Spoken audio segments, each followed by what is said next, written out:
बोलो श्री प्राणनाथ प्यारे की जय।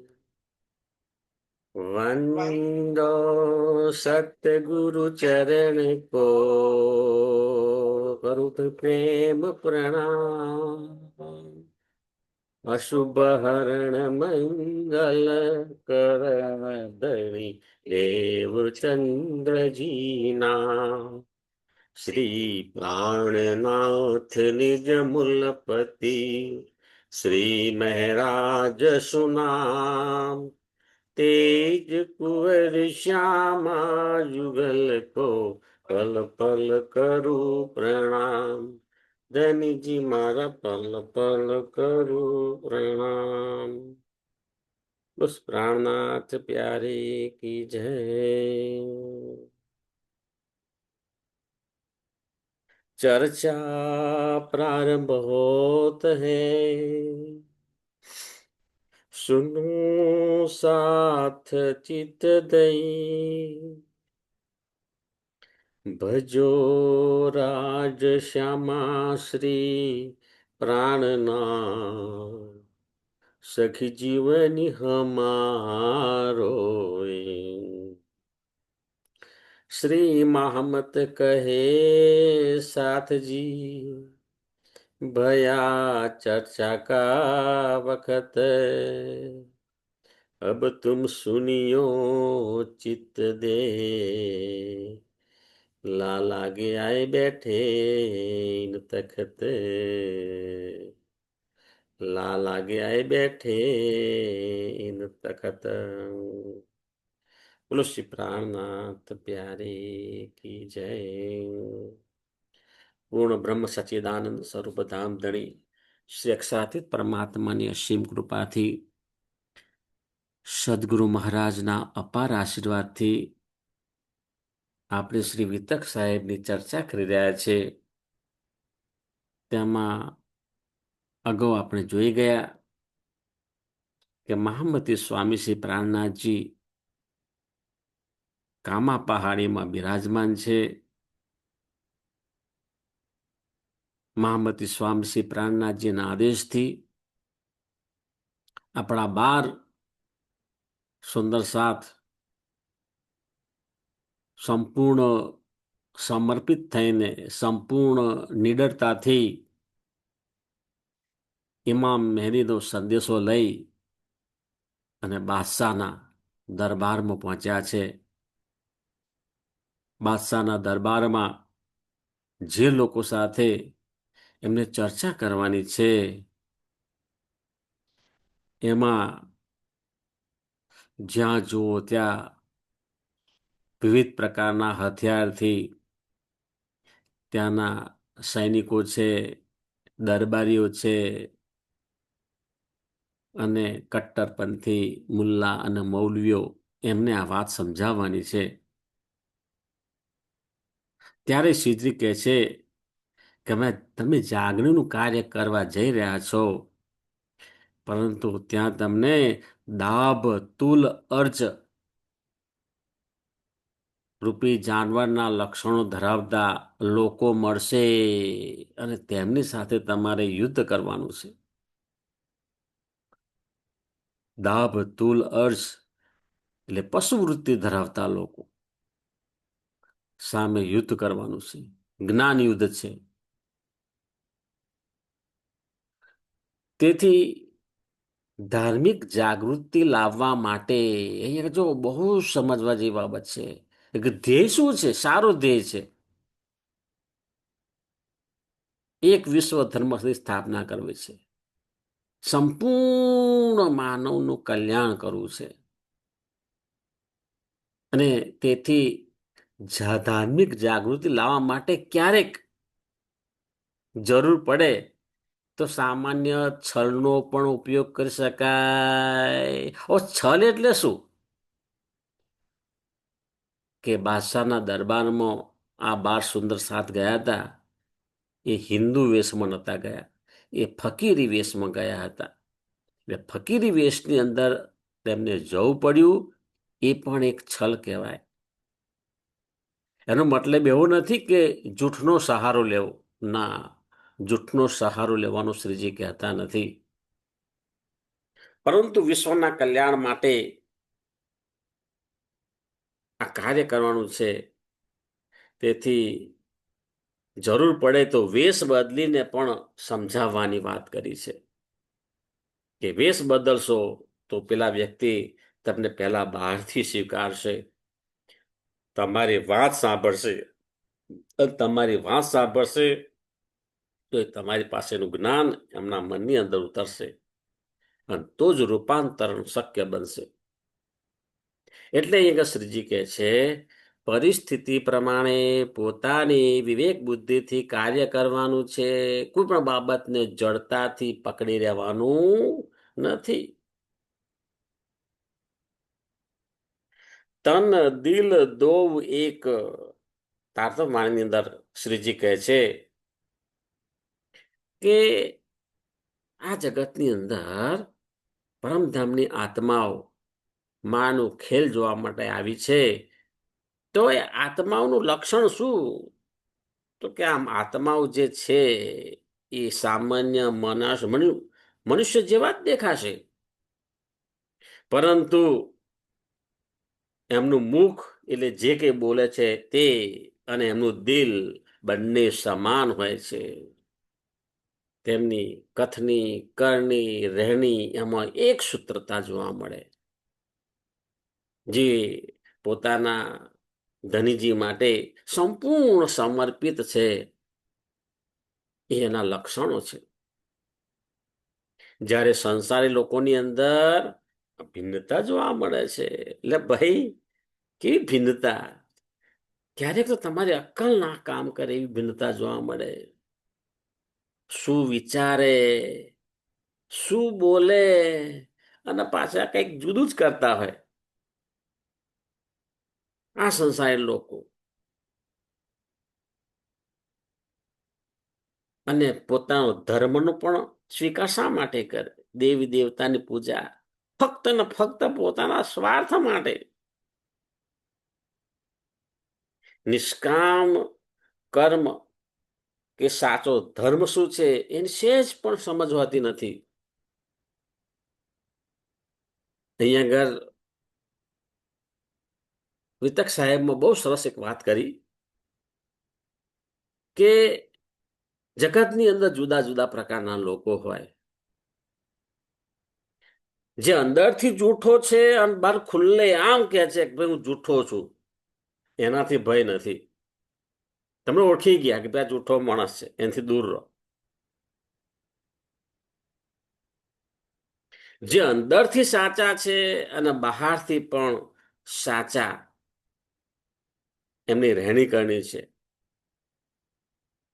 તો એ તો સંત પ્રકૃતિમાં એમનાથી પણ સહેજ પણ ડર નથી. એ તો સમાજ માટે બહુ જ ગુણકારી છે. સમાજનું અહોભાગ્ય છે કે આવા માણસો હોય અંદરથી સારા અને બહારથી પણ સારા. પણ ભય કોનાથી છે? જો અંદરથી ખોટા છે અને બહારથી સાચા હોવાનો દંભ કરે છે, તેનાથી સાવધાન રહેવાની જરૂર છે.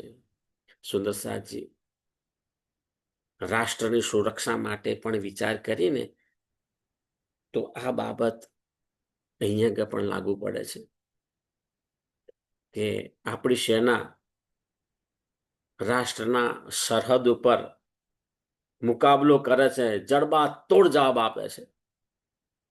એમને ખબર છે કે સામે જે દેખાય છે એ દુશ્મનો છે, એમની પર બોમ્બ મારો કરે છે. ત્યાં આગળ આપણે જીતી જઈએ છીએ સુંદર સાહેબજી. પણ આપણા દેશમાં જ કેટલાક તત્વો એવા રહેતા હોય છે કે આ ભારત દેશની અંદર રહેવાનું, એની બધી સુવિધાઓ લેવાની, ખાવાનું પીવાનું બરાબર, સ્વતંત્ર રીતે પોતાના ઉત્સવ પણ ઉજવે છે, પણ એમના દિલની અંદર ભારત દેશ નથી.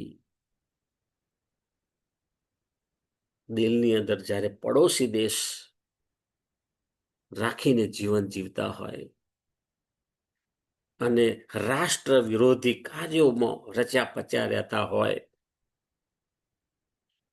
તો આ લોકોને પણ કહેવાય કે ભાઈ બહારથી સારું બોલે છે,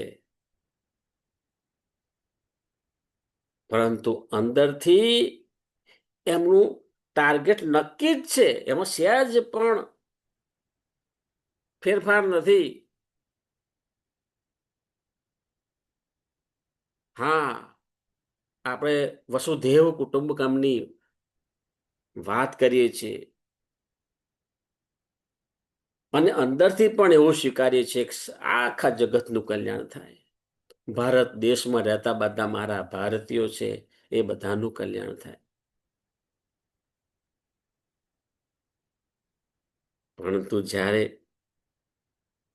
આવા તત્વો રહેતા હોય અને રાષ્ટ્ર વિરોધી કાર્ય કરતા હોય, એનાથી આપણું રાષ્ટ્ર ધીમે ધીમે નબળું પડે છે.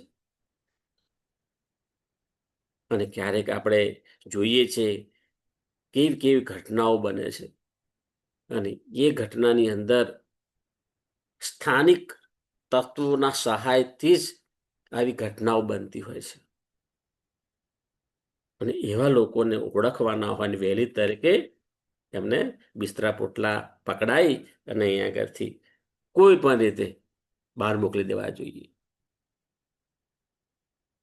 કારણ કે તે અંદરથી ખોટા છે અને બહાર સાચા હોવાનો દંભ કરે છે. ધર્મની અંદર પણ એવું છે અને આવા લોકોથી સાવધાન રહેવાની ખૂબ ખૂબ જરૂર છે.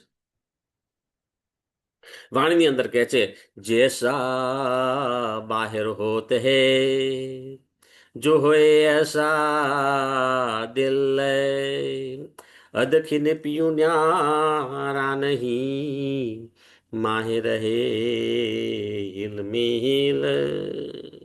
એવી સરસ ચોપાઈ છે તાતમ વાણીની. જૈસા બાહેર હોતે જે હોય એસા દિલ. આપણે બહારથી સારા દેખાવાનો પ્રયત્ન કરીએ છીએ, સુંદર દેખાઈએ છીએ, અને અંદરથી પણ એટલા આપણે સુંદર રહેવાનું છે, એની વાત કરી છે અહીંયા. જો આવું અવસ્થા આપણે જ્યારે આવે, કથની કરણી રેણીની અંદર એક સૂત્રતા જ્યારે આવે ત્યારે કે છે, અદખીન પીરું નારા નહીં. આપણા ધામ ધણીજી આપણાથી સહેજ પણ દૂર નથી. અહીં બેઠા બેઠા જ આપણે એમનો અનુભવ કરીએ છીએ. આપણે પાસે જયારે તારતમ વાણી ન હતી, હા, આપણે વિતક સાહેબ વાંચીએ છીએ એમાં ધડીશ્રી દેવચંદ્રજી, સ્વામીશ્રી પ્રાણનાથજી, પણ તે વખતે જે સુંદર સતા હતા એ તો ચર્ચા સાંભળતા હતા અને ચર્ચા સાંભળી અને જાગૃત થતા હતા. તે વખત તારતમ વાણી ઉતરી ન હતી. સ્વામીશ્રી પ્રાણનાથજી શ્રી 5 પદ્માવતીપુરી ધામ ગયા અને ત્યાર પછી સંપૂર્ણ વાણી ઉતરી અને એ વાણી, એ તારતમ વાણી આપણને અત્યારે મળી છે. સુંદર સાતજી કેટલાય વર્ષો પછી એનું સરસ પ્રિન્ટિંગ થયું અને ભાવાર્થ સાથે હવે મળે છે આપણને. જો કૃપા તો જુઓ, આપણી પાસે બધું ઉપલબ્ધ છે. આપણા લેપટોપની અંદર, મોબાઈલની અંદર પણ ભાવાર્થ સાથે તારતમ વાણી આવી છે કે ભાઈ તમે તમારી અનુકૂળતા, તમે જ્યારે જ્યારે સમય મળે તે વખતે આ ચોપડીએ છે વાંચો અને ભાવાર્થ વાંચો અને આ જ્ઞાનની અંદર ડૂબકી મારો, આ જ્ઞાનને આત્મસાત કરો. કેટલી બધી આપણને સુવિધા મળી, પરંતુ આપણે એનો પ્રકાશ ના પ્રાપ્ત કરીએ, એ જે વાણીનું મનન મંથન ન કરીએ અને એનો પ્રકાશ ના પ્રાપ્ત કરીએ અને આપણા દિવસોના દિવસ, મહિનાના મહિના, વર્ષોના વર્ષો એમનામ જ બાહ્ય આડંબરથી પસાર કરતા રહીએ, તો પછી વાંક કોનો વાંક કાઢીશું? આપણો પોતાનો જ વાંક છે. સમજી જવાનું છે, જાણવાનું છે, જાગવાનું છે કે સમય કેટલો અમૂલ્ય છે એની આપણને સમજ નથી. એક એક ક્ષણ કેટલી મૂલ્યવાન છે. આપણી પાસે જ્યારે જ્યારે સમય મળે તે વખતે આપણું આ જે મનુષ્ય તન છે મનુષ્ય તનથી વધુમાં વધુ વિતક વાણીનું મનન મંથન કરવાનું છે અને ધણીજીને યાદ કરવાના છે. શ્રીજી કહે છે કે જાગૃત બુદ્ધ વિના લોકો સાથે યુદ્ધ જીતી શકાય નહીં. જો કેવું હથિયાર આપ્યું છે મહામતી સ્વામી શ્રી પ્રાણનાથજીએ આપણા 12 સુંદર સાથને જાગૃત બુદ્ધનું જ્ઞાન આપ્યું છે અને એ જે તલવારથી આ અજ્ઞાની લોકોને હંફાવી દે છે. અહીંયા આગળ શ્રીજી કહે છે કે લોકો સાથે બિનજરૂરી વાદ વિવાદ કરવો નહીં, કારણ કે કેટલાક એવા હોય જેને સમજવું જ નથી, જેને જ્ઞાન પ્રાપ્ત કરવું જ નથી, પરંતુ તમે જે જાગરણનું કાર્ય કરો છો એની અંદર હાથે કઈ ને કઈ વાદ વિવાદ ઉભો કરે છે. શા માટે વાદ વિવાદ ઉભો કરવાનો? શા માટે ભાગલા પાડવાની જરૂર છે? એક જ સ્વામી શ્રી પ્રાણનાથજી છે, એક જ ધણજી દેવચંદ્રજી છે, એક જ મહારાજા છત્રસાલજી છે, એક પરમધામ છે. એક જ પરમધામની અંદર એક રાજજી, એક શ્યામાજી, એક જ અક્ષર બ્રહ્મ અને આપણે બધા બ્રહ્માંગનાઓ. તમે બે તો કોઈ જગ્યાએ જોવા જ નથી મળતું. હા, અલગ અલગ ભાવથી આપણે એમને પુકારીએ, પણ આપણે જે પુકાર છે એની અંદર પ્રેમ છે, એ પ્રેમ જોવાય છે. તો શબ્દોની અંદર ખેંચા ખેંચમાં આપણે પડવાનું નથી. બિનજરૂરી વાદ વિવાદથી દૂર રહો. તત્વજ્ઞાનની વાત કરવાની છે, સાચા ધર્મની વાત કરવાની છે. અહીંયા આગળ શ્રીજી કહે છે કે હે સુંદર સાજી, તમે જાગ્રત બુદ્ધિથી આ શરીયતના કટ્ટરપંથી લોકોને જાગૃત કરી રહ્યા છો. આ કાર્ય સામાન્ય નથી. તેથી તેમની સાથે વાણીમાં ખૂબ જ મીઠાશ રાખવાની છે. જો કેવી સુંદર સુંદર સૂચના આપે છે. વાદ વિવાદ કરવો નહીં, ઉગ્રતા કરવી નહીં, પણ જ્યારે તમારે બોલવાનું હોય ત્યારે વાણીની અંદર કટુ શબ્દ સહેજ પણ ના હોવો જોઈએ. બહુ શાલીનતાથી, મીઠાશથી ચર્ચા કરવાની છે. સત્યમ બ્રુયાત પ્રિયમ બ્રુયાત. આટલું સરસ વાત કરશો તો ભાઈ સામેની વ્યક્તિ તમારી વાત સાંભળશે. અહીં સત્યમ બ્રુયાત પ્રિયમ બ્રુયાતની વાત કરે છે. સુંદર સાજીને વાણીનું જ્ઞાન આપીએ છીએ ત્યારે તેમની સાથે સાથે પ્રેમથી વ્યવહાર પણ કરવાનો છે. સુંદર સાજી અહીં આગળ આપણે ક્યારેક ભૂલ થાપ ખાઈ જઈએ છીએ. બધા સુંદર સાથે આપણે એક છે અને બધા સુંદર સાથે પ્રેમથી વ્યવહાર કરવાનો છે. હા, સ્વભાવની અંદર થોડુંક વધઘટ હોઈ શકે. એ તો આ 5 તત્વોનું શરીર છે અને દરેક શરીરની અંદર જીવાત્મા સાથે 3 ગુણ પણ છે. આવા 3 ગુણ જે છે એની અંદર વધઘટ હોય એટલે એ સ્વભાવમાં જોવા મળે. પણ એનાથી કોઈ પણ સુંદર સાથ હોય એની સાથે દુર્વ્યવહાર થઈ શકે નહીં. બધા સાથે સંભાવ રાખી અને પ્રેમથી વ્યવહાર કરવાનો છે અને તે બ્રહ્મ સૃષ્ટિની નિશાની છે. એટલે આપણી વિનમ્રતા અને ખાસ ખાસ મૂર્તિ બનીને સુંદર સાથની જાગણી કરવાની છે. ખૂબ જ નમ્રતા રાખવાની વાત કરી છે અહીંયા આગળ. અહંકારની તો વાત જ નથી. મૂળ સવાલ જ આ છે. અહંકાર ઉપરથી વધતો જાય છે જ્ઞાન આવ્યા પછી. ના ના ના ના, અહંકારને તો દૂર દૂર સુધી મૂકી દેવાનું છે. સુંદર સાજી અહીંયા આગળ શ્રીજી કહે છે કે આપણે પિયાજીને ગમે તે નામથી પુકારીએ, તમને જે નામ યોગ્ય લાયક એ નામથી તમે પુકારો. એમાં આપણે કોઈ ભેદ રાખવાનો નથી. એમાં જો ભેદ રાખીશું તો આપણું આધ્યાત્મિક તત્વ છે, આપણું આત્મિક વેતન છે, એ ઘટવા લાગશે. તારતમ વાણીની એક એક ચોપાઈ ચેતન છે. આ ચોપાઈનું મનન ચિંતન કરવાથી પિયાજીના દર્શન થાય છે. અમે નજરે જોયું છે. અમુક સુંદર સાથ તમે જુઓ, પરમહંસ મહારાજ, આપણા મહારાજ શ્રી, એ તમે જુઓ તો જ્યારે પણ ફ્રી સમય હોય ત્યારે પણ એમના મુખાર બિંદમાંથી તારતમ વાણીની ચોપાઈ જ નીકળતી હોય. એ પણ ખુશ મરે, આપણને પણ ખુશમાં રાખે, અને આખું જે વાતાવરણ છે ને તારતમ વાણીના તરંગોથી ચેતનમય બની જતું હોય. સુંદર સાહજી, તારતમ વાણીનું મનન ચિંતન કરીએ તો પિયાજીના દર્શન થાય, શ્યામાજીના દર્શન થાય, અને પરમધામમાં જે સુંદર સાથ છે બ્રહ્માંગનાઓ, એમના પણ દર્શન થાય છે.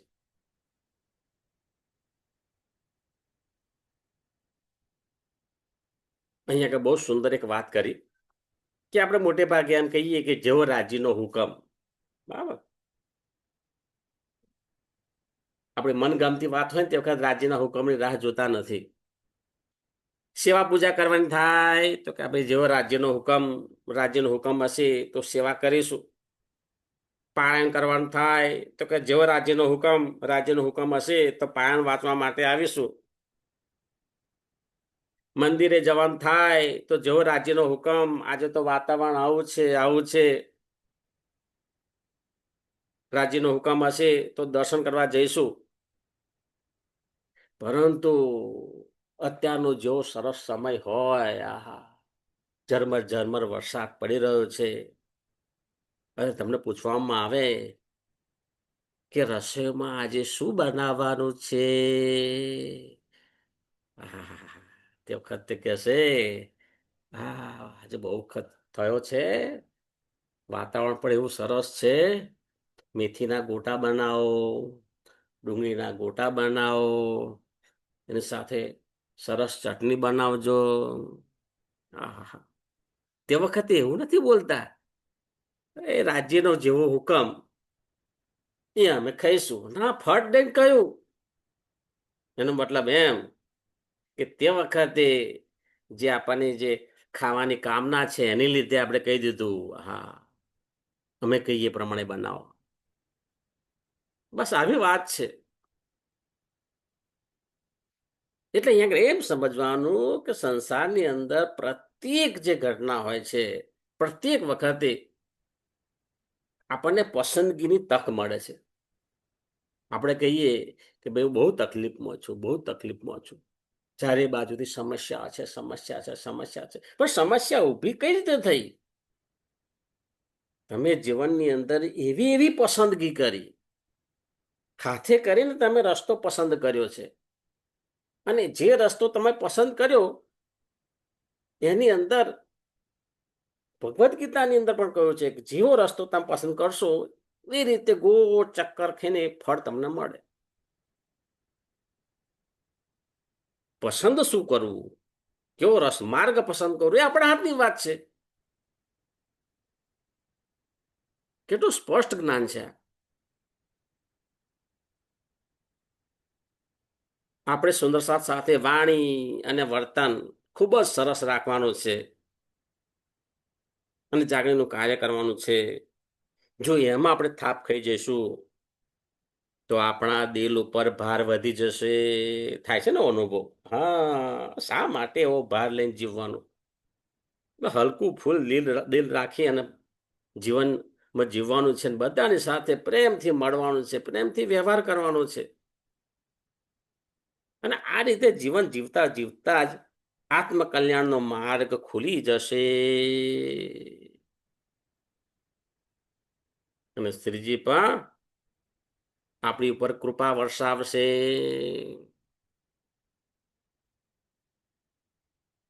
આપણે તારતમ વાણી નું મનન ચિંતન કરીએ છીએ, વિતક સાહેબનું પણ મનન ચિંતન કરીએ છીએ. તો એના સાર તત્વ એમાંથી લેવાનું હોય છે, એમાંથી બોધ લેવાનો હોય. અને બોધ લઈ અને એનું સાર તત્વ શું છે કે માયા તરફ આપણે પીઠ કરવાની અને ધનજી તરફ મુખ કરવાનું છે. ધનીજી તરફ મુખ કરીને ધનીજી તરફ સમર્પિત થવાનું છે. બસ આટલી વાત છે.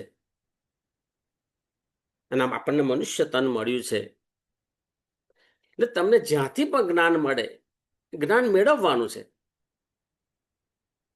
આપણને જે માયાનું શરીર મળ્યું છે, માયાના શરીરને આપણા શરીરને પણ સન્માન આપીએ, તંદુરસ્ત રાખીએ. તમે જેના સંપર્કમાં છો, જ્યાંથી જ્ઞાન મળે, એમને પણ આપણે સન્માન આપવાનું છે. પરંતુ આપણે ધ્યાન કોનું ધરવાનું છે? પરમધામમાં યુગલ સ્વરૂપનું. પરમધામમાં જે યુગલ સ્વરૂપ છે, એમની આવેશ શક્તિ આ જગતમાં આવી અને આવેશ શક્તિની મદદથી આપણને તારતમ વાણી મળી. અને એ જે તારતમ વાણીના જ્ઞાન પરથી આપણે સમર્પિત થવાનું છે. આપણા મંદિરની અંદર પણ આપણે યુગલ સ્વરૂપના દર્શન કરીએ છીએ, એમાં પણ તારતમ વાણી છે. મૂળભૂત તારતમ વાણીને આપણે સમર્પિત થઈને પ્રણામ કરીએ છીએ. આપણે એક વાર જાગીને ધણીજીના ચરણોમાં સમર્પિત થઈ જઈશું તો પછી બધી જવાબદારી ધણીજી લઈ લેશે. આટલું જ કરવાનું છે. સંપૂર્ણ સમર્પિત થઈને પ્રણામ કરો. પછી તમે જુઓ એ સમયે પણ તમારું મન કેટલું હળવું થઈ જાય છે. અને ત્યાર પછી તમે સંસારના કાર્યો પણ જોશો ને તો મન ચિતવ્યા ક્યાર જ કરશે. બસ પછી તમારી જે રીતે મનોકામના હોય સંસારની પણ પૂરી થાય છે અને આધ્યાત્મિક માર્ગે પણ તમારે ઉધ્વગતિ થાય છે. કારણ કે બધી જવાબદારી ધણજીએ લઈ લીધી. કારણ કે તમે સંપૂર્ણ સમર્પિત થઈ ગયા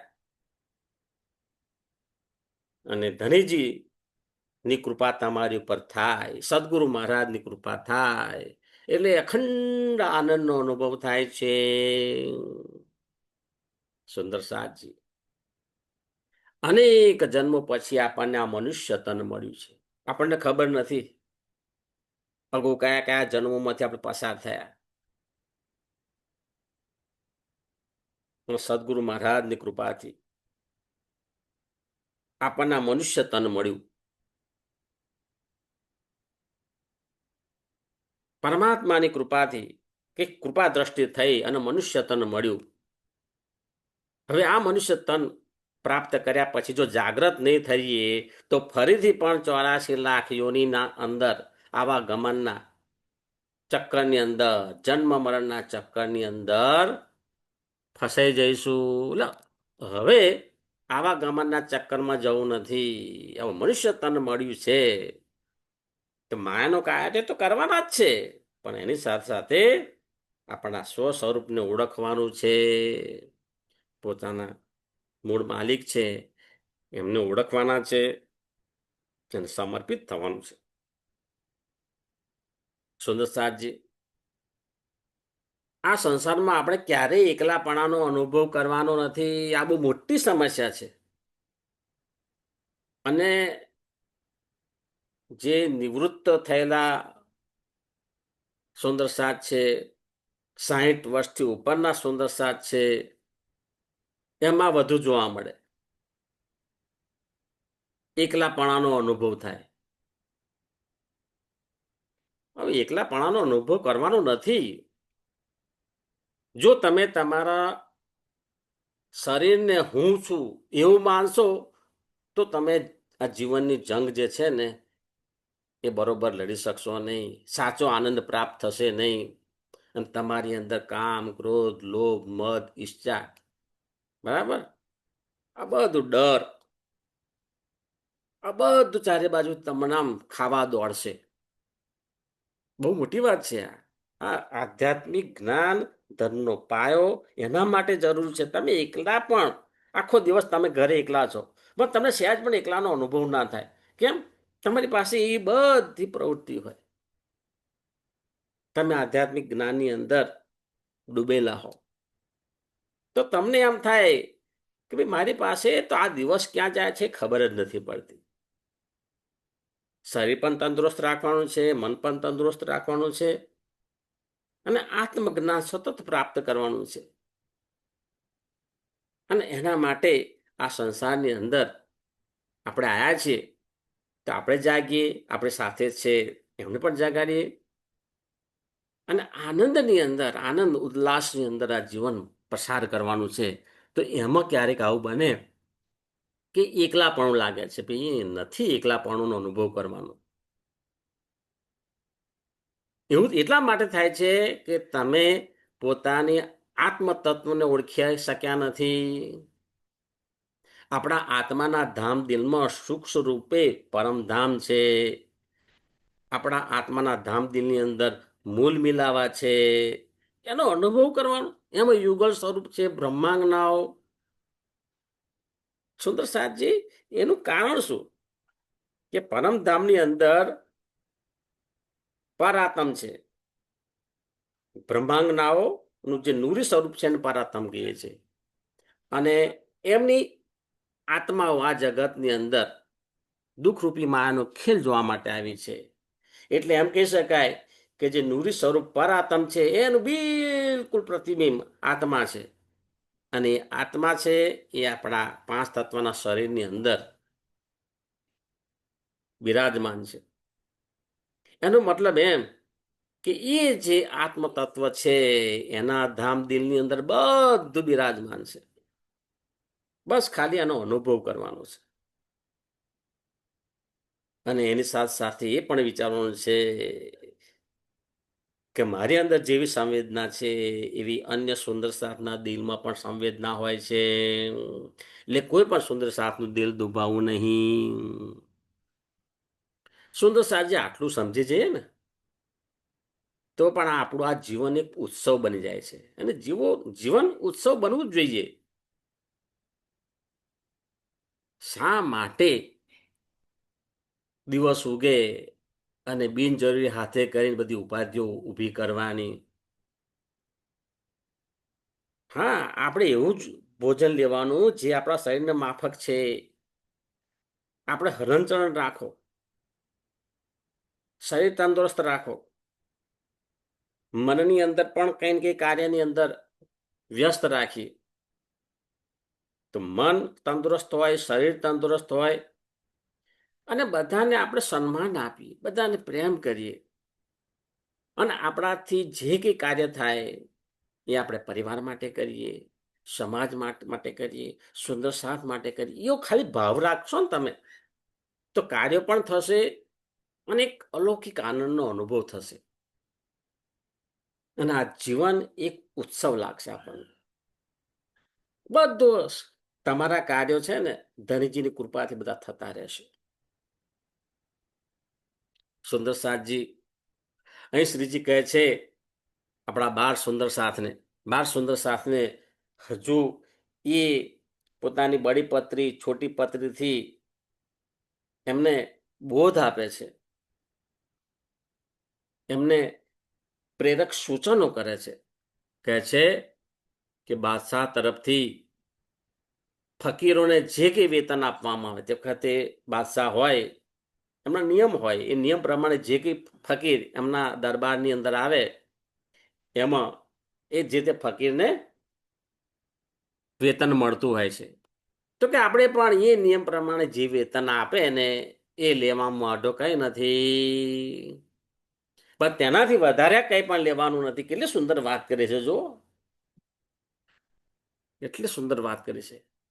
આપણે તો પહેલા પેલું વિચારીએ આ તો મળે છે જ, એમાં શું તમે નવી કરી, પણ એના સિવાય તમે શું આપો છો એની વાત કરો. શ્રીજી ના પાડે છે. આપણે ત્યાં આગળ કઈ લેવા માટે ગયા નથી. આપણે ઇમામ મહેદીનો સંદેશો આપવા માટે ગયા છે. કિયામતની જે નિશાની છે એને જાહેર કરવા માટે ગયા છે. એક વિશ્વ ધર્મનું જ્ઞાન આપવા માટે ગયા છે. ત્યારબાદ શ્રીજી કહે છે કે જ્યારે તમે ત્યાંના મુલ્લાઓ કાજીઓ સાથે વાતચીત કરો ત્યારે તેમને સન્માનપૂર્વક તેમનું સંબોધન કરવું. તેમનું સન્માન, પૂરેપૂરું સન્માન આપવું, એવું સંબોધન કરવું અને પોતાની શાલીનતાથી રજૂઆત કરવાની, ઉગ્રતાથી નહીં, બિલકુલ શાલીનતાથી આપણે રજૂઆત કરવાની છે. જો તમે કરશો તો મોટા ભાગના જે મુલ્લા કાજી હશે એ ભલે શરીયતની અંદર બંધનમાં હશે, પણ એમનું જે દિલ છે એ દિલ તો કબૂલશે જ કે આ જ્યાં 12 ફકીરો છે એમની વાત બિલકુલ સાચી છે. અને એ જે બીજ એમના દિલની અંદર પડેલા હશે ને, તો આજ ને તો કાલ એનું અંકુરણ થશે જ, એને જાગૃતિ થશે. અને શ્રીજી કહે છે તેમ છતાં પણ તમને કઈ પૂછે કે વિશેષ તમારે શું જોઈએ છે, એવું પૂછે તો નિવાસ સ્થાન માટેની માગણી કરવાનું કહે તો હા, નિવાસ સ્થાન માટે એમની અલગ અલગ ઘણી બધી રાજાના મહેલો હોય, હવેલીઓ અનેક હોય, એમાંથી કોઈક અલગ હવેલી આપે તો લઈ લેજો. કારણ કે અલગ હવેલી હોય તો એમાં આપણા 12 સુંદર સાથ છે એ વધારે સુરક્ષિત રીતે રહી શકે, વધારે અનુકૂળતાથી એ રહી શકે, તો એ આપે. તો નિવાસ સ્થાન અલગ લઈ લેવાનું. સહેજ પણ તમે ચિંતા કરશો નહીં. શ્રી રાજજીની આવેશ શક્તિ પ્રત્યેક પળ આપણી સાથે જ છે. વાહ વાહ સુંદર સાજી. શ્રીજી કેવા પ્રેમ ભર્યા શબ્દોથી આપણા 12 સુંદર સાથ છે એમને પ્રેરક વચનો કહે છે. અહીં કહે છે આપણે અહંકાર ભાવથી જાગણી બિલકુલ કરવાની નથી. સુંદર સાજી, આ મોટો અંતરાય છે અહંકાર. તમે વિચારો, સામાન્ય જીવનની અંદર આપણે પોતાના વિશે વિચારવાનું છે, બીજાના વિશે નથી વિચારવાનું. આપણે પણ તમે સવારથી ઉઠીને તમે જુઓ તો આપણને જ્યાં જશો ને ત્યાં આગળ આપણો અહંકાર પહેલો જેને ઉભો રહેશે. તમે વિચારજો, સેવાનું કાર્ય હોય તો પણ અહંકાર આવી અને ઉભો રહે. મંદિરનું દર્શન કરવા માટે જાઓ, સુંદર સાથે જાગણીમાં પણ જાઓ, તો આપણી અંદર રહેલો અહંકાર પહેલો જ આવીને ઉભો રહે. અને એ અહંકાર ભાવને લીધે જે જાગરણનું કાર્ય છે, મુખ્ય કાર્ય, એ ચૂકી જવાય છે. એની પ્રક્રિયા બરોબર થતી નથી. પરંતુ અહંકાર ભાવ બિલકુલ રાખવાનો નથી. અને આપણે આપણો કર્તવ્ય ભાવ રાખવાનો છે. ભાઈ, આ તો અમારું કર્તવ્ય છે. આ 5 તત્વોનું શરીર મળ્યું છે, પરંતુ એની અંદર પરમધામની આત્મા છે અને આત્મા દ્વારા આ કાર્ય થઈ રહ્યા છે. અને એ આત્માનું કર્તવ્ય છે કે જાગવું અને બીજાને જગાડવું. અને સેવા ભાવનું કાર્ય કરીએ તો તેમાં પણ સહેજ પણ અહંકાર રાખવાનો નથી. એ સેવા ભાવનું કાર્ય પણ સંપૂર્ણ સમર્પિત ભાવથી કરવાનું છે. અને જાગીરનું કાર્ય છે એ પણ આપણે સંપૂર્ણ સમર્પિત ભાવથી કરવાનું છે. બોલો શ્રી પ્રાણનાથ પ્યારે કી જય. સદગુરુ મહારાજ કી જય. કૃષ્ણ કનૈયા લાલ કી જય. પ્રણામ સુંદર સાજી. સુંદર સાજીના ચરણોમાં મારા કોટાન કોટી પ્રણામે.